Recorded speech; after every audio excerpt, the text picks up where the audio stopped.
then click on the button element in order to add a button. All right, now let's click on this button and then drag this button onto this screen. You can see where my mouse cursor is on. All right, just below this text, and that's beautiful, guys. Now notice how Uizard shows smart alignment lines in order to help you to position things accurately. Now let's drag a button under this heading in order to align to the center, just like we are doing right now.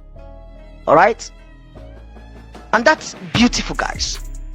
You can place elements anywhere on the canvas and then they will snap into place for neat spacing,